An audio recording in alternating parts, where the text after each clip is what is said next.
dear to my heart, which is managing personal change, something that ain't easy. In 1995, our academic department at Florida State invited one of our distinguished graduates to visit with us for a day and present a seminar. He was a senior officer in the Uniformed Public Health Service. He's one of those guys that you see stepping off the airplane in an officer's white uniform, being interviewed by the local television station, explaining how he was going to help eradicate some horrible disease from our community. He described in considerable detail the research they had been supporting over the past few years on the processes of change. Their purpose in funding that research had been to find methods to improve public health, particularly in convincing people to adopt healthier lifestyles. One portion of his presentation dealt with relating potential changes in health behaviors to costs to the public health system. One of his slides showed that a 3% reduction in the rate of the number of new people classified obese would result in billions of dollars in future health care costs. He joked that he could gain half of that if he could remove the remote TV control from those most likely to become obese. He then presented some slides showing us the social costs of smoking. One slide showed that the lower 20% of the IQ distribution accounted for about 60% of total public health costs. Another slide showed that the farther down one goes on the income scale, the greater the probability that people will be smokers. Even worse, they are far less likely to consider quitting than those in the top quartile of the IQ distribution. That's pretty hopeless. At the end of his presentation, it became clear to us why it was prudent to invest public money in finding ways to try to cause healthier lifestyles. One of their more recent successful interventions has been to print those horrible pictures on cigarette packages. Those pictures have resulted in a dramatic increase in the number of calls to their 800 number hotline that helps people quit smoking. The larger question remains, what can be done to get people to change their ways? The health police regularly show up on TV trying to persuade us to change our ways. This harsh-looking MD scolds us and demands that we quit smoking, lose weight, do more exercise, and laugh a lot. The commercial comes on and tells us that everybody knows all we need for success is more willpower. We can purchase his special willpower pills at his local distributor. I scurried right along until I found the distributor. The line was long, but when I got to the front, they were out of willpower pills. They used them all up on the clinical trials, and new ones wouldn't be released for maybe 4 years. The salesperson assured me that another division of their company sold excellent change processes at a lower price than the willpower pills. And they were all detailed on the CD that he sold me. Process. Here, process is a formal term that means a documented and capable intervention. A capable process is an integrated sequence of steps that cause the desired results to occur. Processes cause results. When I played the CD, the processes all dealt with changing personal behavior. The information on the CD convinced me that they were all based on research and were capable of producing the outcomes. Today I want to talk about those processes to everyone who was behind me in the willpower line and couldn't buy the pills. These are the processes of change derived from that literature. Nancy Reagan developed an elegant solution to the drug problem in the USA. Just say no to drugs. Unfortunately, her husband didn't fund research into the processes of how we convince people to say no. Instead, we spend billions trying to control drugs on the supply side. Although these interdictions may impact local supplies for short periods of time, they most likely just influence prices. If I were Governor General, I would begin by investing a constant 10% of the interdiction budget into demand-side research. To achieve that result would require a massive lobbying effort and PR campaign to change public perception. So far, no well-funded lobbying effort has emerged. Change research focuses on 4 areas. First, personal change, saying no to drugs, desserts, or excessive credit card use. Second, organizational change, implementing efficiency programs in universities, or revamping a product line in manufacturing. Third, societal change, implementing a large recycling program for trash, printing ugly pictures on cigarette packages, or perhaps sharing information and plans in the Arab Spring. Fourth, diffusion of innovation or products, such as a new process of aquaculture or new tablet computers. Today I want to focus on a personal change model. The book reference for this model is posted on the bulletin board under the tree. The title is Changing for Good by Prochaska, Norcross, and DiClemente. Although first published in 1995, it still stimulates a rich research agenda funded by the National Institutes of Health, Cancer Society, and others. It's available on Amazon and Kindle, cheaper than your next diet book. I will expect you to have read the Prochaska book before our next class meeting. In the early 80s, Prochaska and his associates studied some 250,000 people who had successfully quit smoking. About 20% who quit successfully did so on the first try, 20%. The rest of us had to try again and again. In my attempts, which were not really atypical, I quit for periods of 1 year, 1.5 years, 9 months, 3.5 years, and finally 35 years, give or take a lapse of a week or two here and there. Based on their study of smokers and many others who wish to make changes in their lives, they developed a trans-theoretical model of change. This is commonly referred to as the stages of change model. You can Google either term and spend the rest of your life reading the studies. According to this model, 6 major stages define the successful change process: pre-contemplation, contemplation, preparation, action, maintenance, and termination. In pre-contemplation, the person is unaware of any problem or need for change.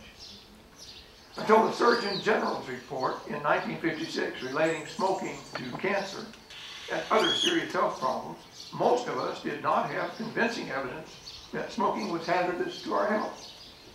The Surgeon General's data were overwhelming. That report was clearly the beginning of the non-smoking movement. Based on a massive amount of literature, the Surgeon General concluded that smoking caused serious health problems. At that time, he did not know why. All this data were statistical correlations not based on standard practices in medical research of the day. Sometimes knowing that can be very important before knowing why. For example, in the mid-1850s, a Viennese obstetrician, whose name was Ignaz Semmelweis, practiced medicine in a Vienna hospital. He noticed that the maternity wards attended by the physicians had many times the childbirth death rates than the wards attended by the midwives. He quickly related this staggering realization to the fact that physicians often went directly from working on cadavers to attend patients without first washing their hands, thus transmitting deadly organisms to otherwise healthy women. He reported his research, which flew in the face of strongly held beliefs in current practices. For his discovery, he was rewarded with ostracism in the medical community and relieved of his duties at the hospital. He took a position with another hospital and dramatically reduced the death rate of the wards under his management. It was not until Pasteur came along later that we were able to know why going from a cadaver to a live patient was a deadly practice. When the Surgeon General released his smoking report, he was challenged and criticized by the tobacco industry, who denied the danger. To this day, they continue to minimize the idea that their product is deadly. I mention these examples because often when dealing with behavior, we have to rely on statistical techniques that can be opposed by people who have an opposing axe to grind. So in the pre-contemplation stage, we can be unaware of the necessity for change. We can reject the strong evidence, or we can be in complete denial, believing that the data do not apply to us. Typical of this last group is the large number of people who believe that they can safely talk on their cell phones or do texting while they drive. Several years ago, Margaret was out doing errands when a young woman ran a red light and smashed into the side of her car.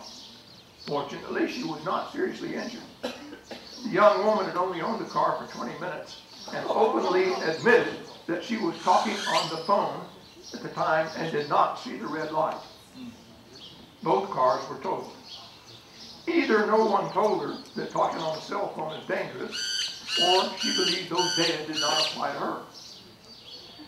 The research tells us that having a conversation on a cell phone while driving increases the probability of an accident to the same level as an 8% blood alcohol level, being legally drunk in many states.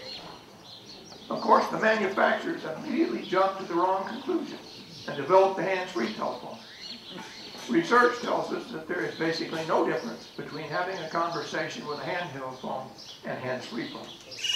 The reason that the young woman did not see the red light was because she was incapable of cognitively processing both inputs at the same time, just like the rest of us. The research is pretty clear on this. Secretary of Transportation has petitioned Congress to pass a federal law prohibiting the use of cell phones. He'll run into some trouble with that by the people who sell cell phone phones. Next, in the contemplation stage, we begin to accept our problem or issue and consider addressing it. Something has happened importantly to change our minds. Perhaps we had a personal friend who fell victim to a problem, or we researched the question and found that our behavior was inconsistent with our desired outcomes. Next, we consider the costs and potential benefits of making a change. We begin to consciously accept the inevitability of the future given our current behavior. We can either change or suffer the consequences. Some consequences may be severe, while others may be just strong preferences. Some consequences take a long time to develop and produce no immediate feeling of pain. Even so, some environmental input causes us to make the decision to change. My job is not to convince you to change. I don't sell willpower pills or nicotine patches. My purpose is to suggest an approach to change once you have decided to do it. Perhaps you've heard about the 1988 Piper Alpha drilling rig accident in the North Sea. A horrible fire killed 167 people, leaving some 61 survivors. One of the survivors jumped 150 feet into the cold North Sea water to escape the inevitability of being burned to death. In the hospital, he was asked by a reporter from the London newspaper how he worked up to that supreme act of courage. It was not courage, it was horrible fear. I had a choice to make. I could stay where I was and be burned a certain death, or I could jump and have some chance of survival. I didn't want to jump, and I didn't want to be burned to death. I jumped. I made the right choice, and we couldn't be having this conversation. Darrell Connor, a well-known psychologist and advocate of change processes, adopted the burning platform metaphor for the contemplation stage. The oil worker had a choice to make, with neither alternative being the least bit appealing. Remember that metaphor, because later we will ask you to identify your own burning platform. Of course, your burning platform doesn't have to be quite as dramatic as that faced by the oil rig worker. Although he had a very short time to make his decision, most of us have more time to contemplate.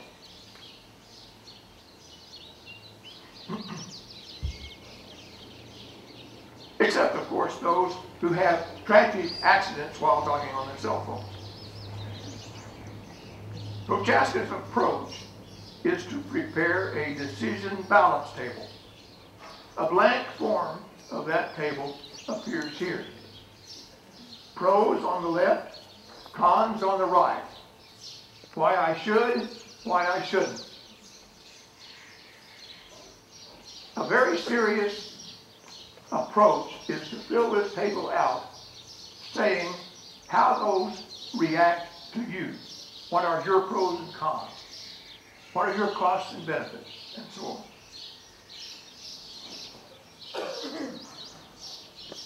If we decide to give up smoking and have a spouse who smokes, we face one set of problems.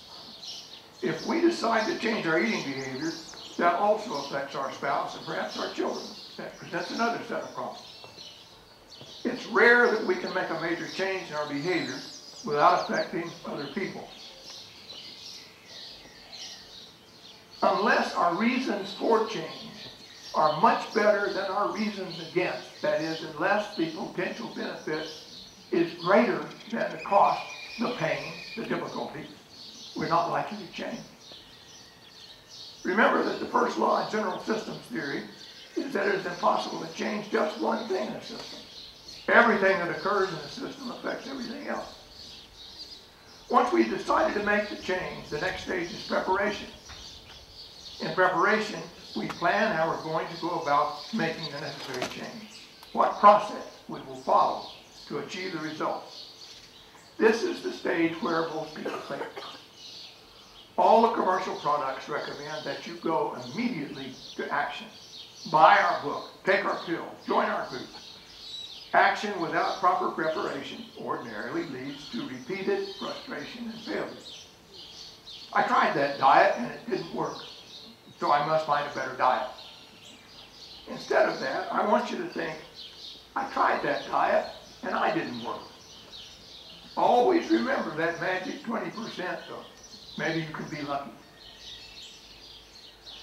Because we're talking about human behavior, we rely on probabilities, not absolutes. Most people get in a hurry and want to do something right now. The media onslaughts, the health police, and other proponents urge us to action. Potential changers realize that other factors and other people have a significant influence. I mentioned earlier my successes in giving up smoking.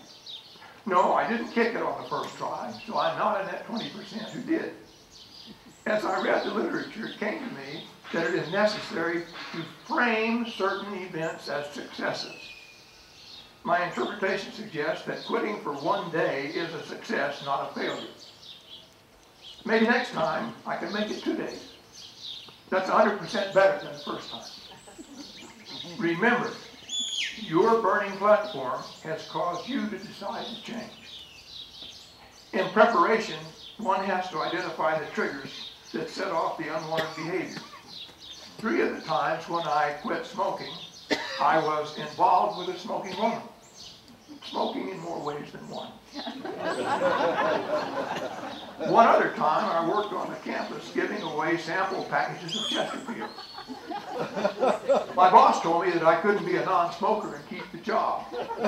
I needed the money, so much for my health. A few of you might be old enough to remember when the airlines put a 4-pack of cigarettes on your nice lunch tray. In those days, smoking was encouraged. I'm sure the smokers and former smokers among you can remember the gradual social changes that occurred, making it undesirable or illegal to smoke in public. One day after a period of a few weeks without smoking, I was flying from Houston to San Francisco.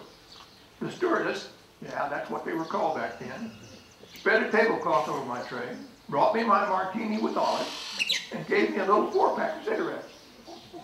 I'd given out thousands of those while in college. Shortly after she served me, I heard the little bell ding, and she said over the PA system, "The captain has turned off the no smoking sign." So I sipped a martini and lit one of those things. Then I had another martini and lit another.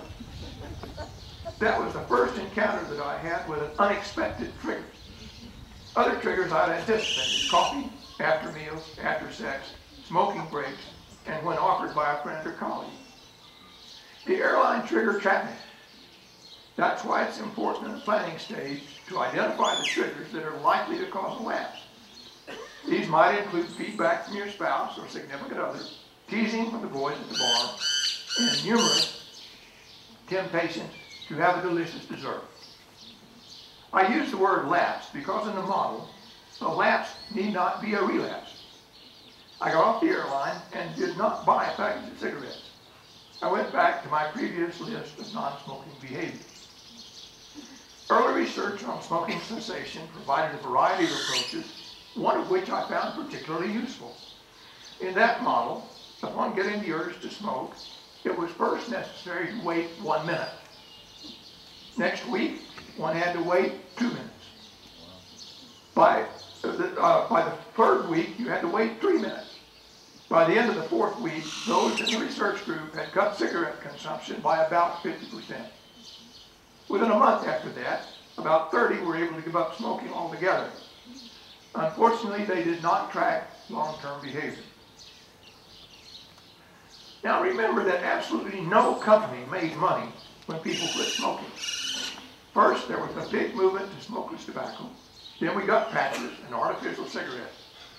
Ultimately, we get nicotine replacement therapy in the form of pills and patches. Some of these work, and if companies continue to make money, they will continue to market the product. It is possible they can even improve the effectiveness of this treatment. Remember the magic 20%. When I say something works, I usually like to see numbers that are higher than the standard placebo effect. Although no one yet knows why, about 20% of participants in well-controlled drug tests show remission or improvement, although they received only the placebo, not the active drug. This has been known for a long time. The health police work on a finite budget, serving solely at the whim of the legislature, and are no match for the money and marketing brilliance of the food, tobacco, beverage, or pharmaceutical industries. My God, have you ever listened to the list of potential side effects for the popular wonder drug? Now, in films and right on TV, you can see your favorite actor or actress smoking your brand or drinking your scotch. Product placement money in the entertainment media is a high budget item, often matching the production budget.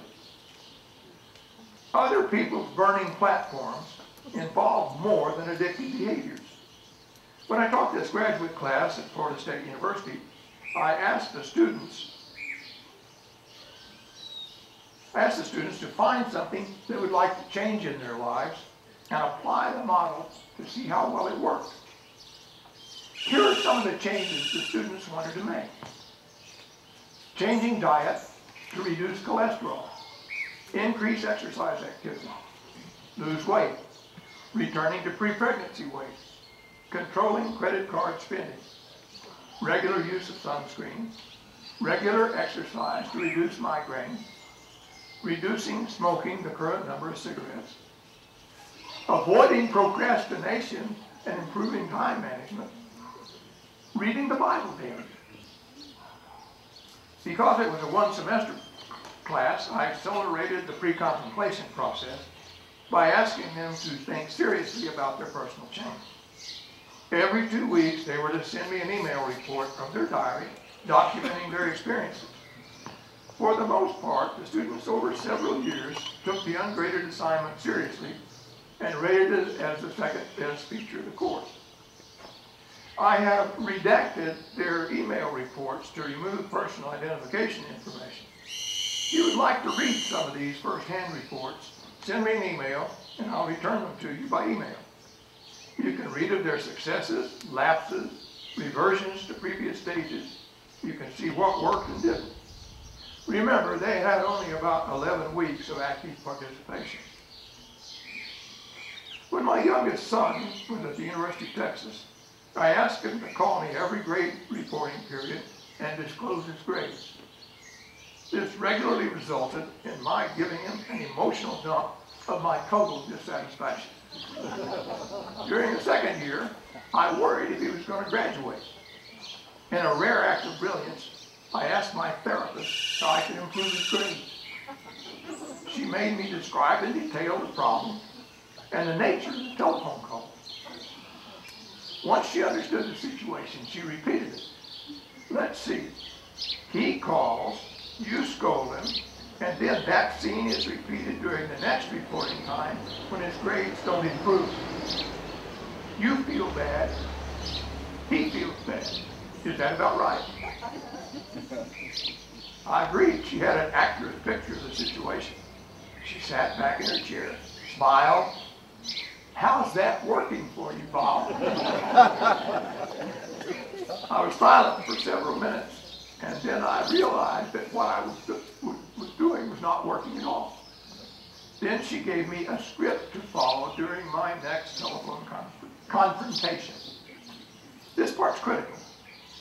We rehearsed the script several times before I left her office. We rehearsed. We anticipated what I was going to say and how I would react to what he said. He soon called and reported his remarkably average grades. I asked him if the grades were good enough for the dean to let him stay in school. He said they were. I said, well, if they're good enough for the dean, they're good enough for me. They're obviously good enough for you. A long silence. Finally, he seemed astonished. Dad, did you hear what I said? Yes. Did you hear what I said? It's your problem. You'll probably never get into graduate school. But I'll continue to support you as long as you meet the dean's requirements. I already have a degree. That was the day I transferred ownership of the problem from me to him. Did not improve his grades dramatically, but it took a huge burden off my shoulders. I realized that I could not change his grades. I can still see the smirk on my therapist's face when she asked me the question, how's that working for you? I'm sure you've heard it said many times, but it's another instance of a situation in which we continue to do the same things and expect different results. The next stage in the trans-theoretical model is that of action. We've done a lot of planning, and we're now ready to apply the processes we have selected that will yield our desired results. Action has its hazards as well. Everyone wants instant results. A woman walked into her doctor's office and said, I have to lose 20 pounds in 2 weeks. The doctor said, of course. Which leg do you want me to amputate?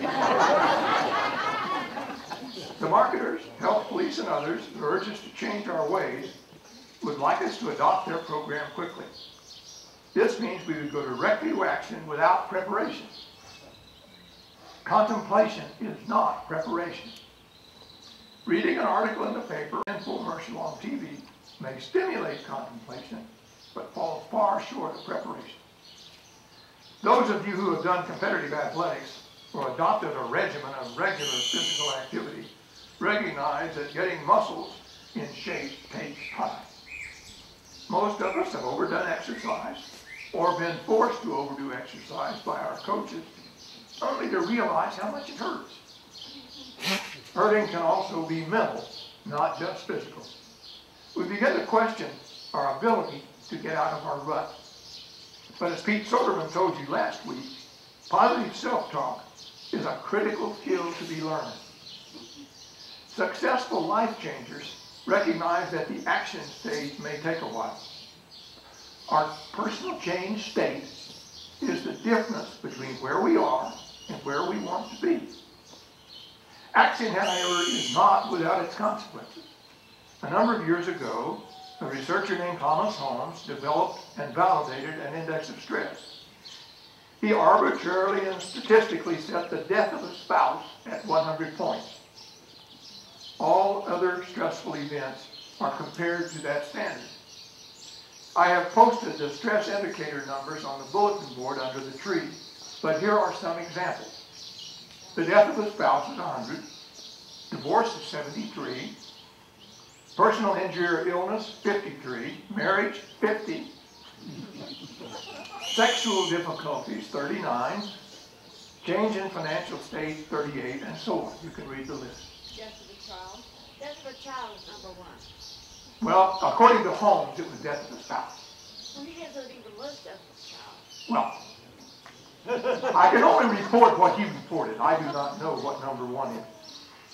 According to Holmes, these stressful events are additive. If you have too many going on at the same time, you're likely to become dysfunctional or partially dysfunctional. Darrell Connor argues that each of us has 600 assimilation points. That's our total assimilation capacity.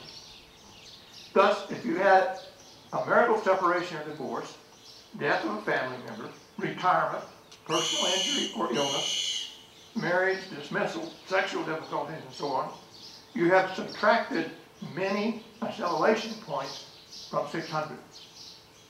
That means we can tolerate comfortably only so much change in our lives at any one time. It doesn't seem to matter if the changes are desirable or undesirable. They are still stressful. Most of us rarely have all 600 points available. So we have to choose carefully what changes we want to undertake.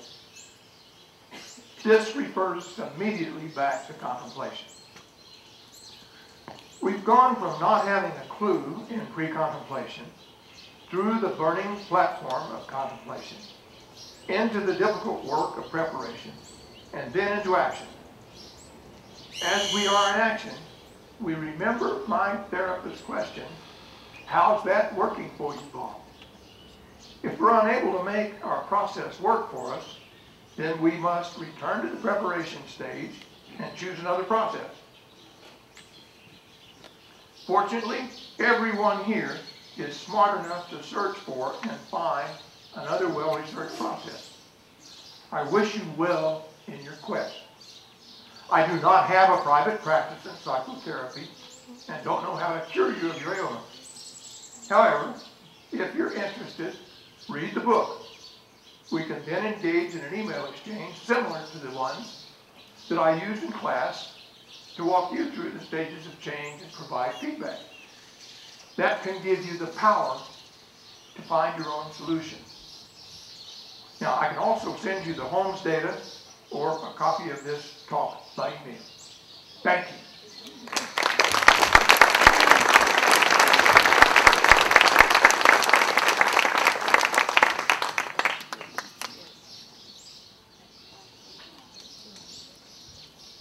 You'll receive questions, right? Oh, yes. Questions, comments, Well, raise your expressions of hand, hostility and aggression. and someone will bring you a microphone. I think Pete is right on the spot.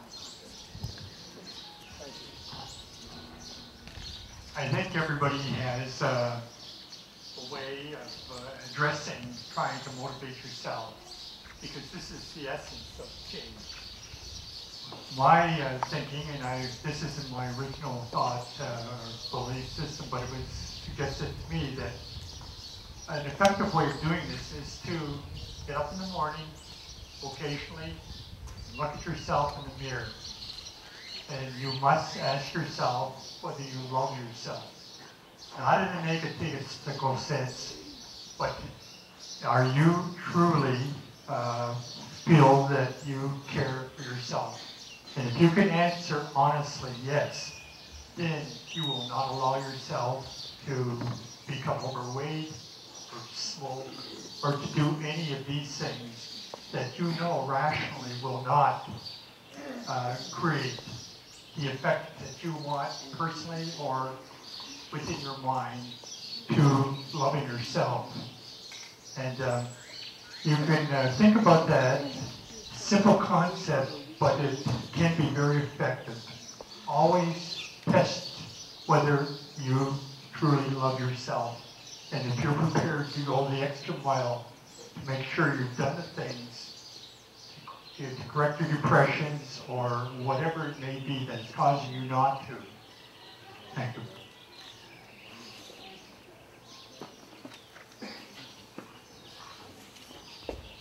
Here's a question.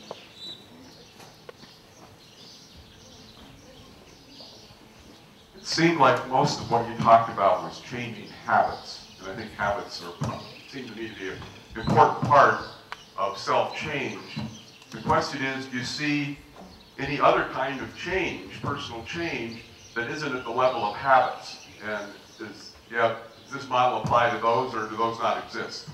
Oh, well, of course, there are all kinds of spiritual interventions that people made, and so on. There are all kinds of things that people accept on faith, and some of those help some people. I restrict my, tunnel vision to that which I can reflect from the research literature, as opposed to other ways of knowing truth.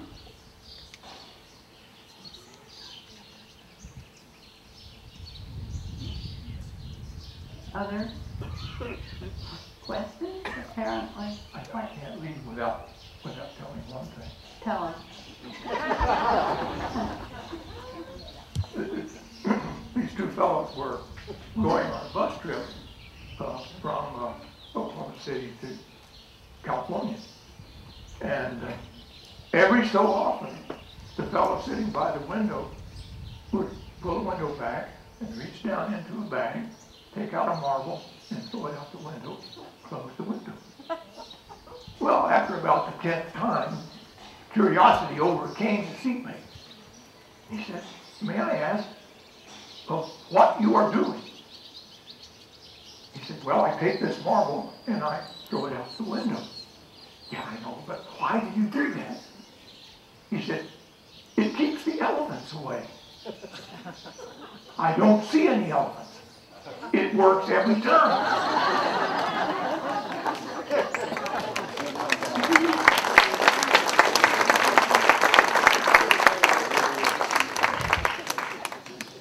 Thank you, Bob. And so our speaker next week is Kelly Hayes Reid, a widely published and recognized author whose specialty is finding peace in the Middle East.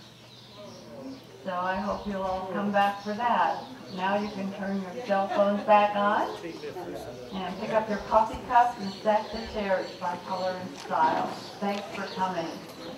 We'll see you next week, I hope.